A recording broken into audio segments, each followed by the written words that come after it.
ဒီအဝါရောင်မီးလေးကိုသတိထားကြည့်ပါအဲ့ဒီမီးလင်းလာပြီဆိုရင်တော့အသက်အန္တရာယ်ကင်းမှုအတွက်ကားကိုချက်ချင်းရပ်လိုက်ပါဒါကို engine စစ်ဆေးချက်မီး engine fault light လို့ခေါ်ပါတယ်ဒီမီးလင်းပြီဆိုတာနဲ့ကားပြင်ဆိုင်မှာပြင်ဖို့အနည်းဆုံး$3000လောက်ကုန်ကျနိုင်ပါတယ်ဒီနေ့တော့ဒီပြဿနာကိုဘယ်လိုကိုယ်တိုင်ဖြေရှင်းရမလဲဆိုတာပြပေးသွားပါမယ်လူတော်တော်များများကတော့ spark plug တွေလေးတယ် engine wine pipe line တွေကိုဆေးကြောတယ်ပတ်စံတွေအများကြီးကုန်ပြီမဲ့ပြဿနာကတော့မပြီးပြတ်သွားပါဘူးတကယ်တော့သူတို့ကအရန်အရေးကြီးတဲ့အစိတ်ပိုင်းတစ်ခုကိုမွေးလျော်နေကြတာပါလုံးဆောင်ဖို့အစစ်စစ်ဒီ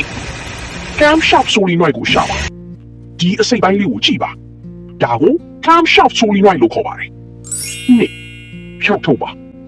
လက်ကိုအရင်ဖြုတ်လိုက်ပါပြီးရင်ဝက်ဦးလေတော့မဟုတ်လိုအပ်တဲ့ကိရိယာလေးနဲ့အောက်ကဝက်ဦးကိုဖြုတ်လိုက်ပါဒီကိရိယာတွေကဈေးတက်တာပြီးဘယ်နေရာမှဝယ်လို့ရပါတယ်တော့စစ်ဆေးခြင်းအခု solenoid valve ကိုဆွဲထုတ်လိုက်ပါကြည့်လိုက်ပါဒီ valve မှာအမဲရောက်အမြင့်ကြီးတွေ sludge ပိတ်ဆို့နေတာကိုတွေ့ရပါလိမ့်မယ်စစ်ထုတ်တဲ့နေရာ filter မှာတော့အမြင့်ကြီးတွေပိတ်နေတာပါလေး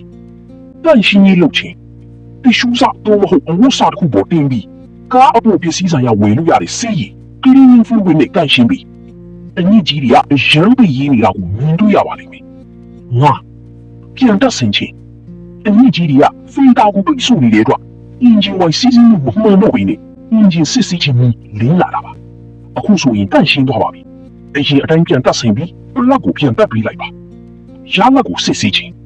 အခုကားရင်းဝင်ပြီးဆက်လို့ကြည့်ရအောင်မီးလေးနေတာပျောက်သွားမလားဆိုတာကြည့်လိုက်ပါဒီ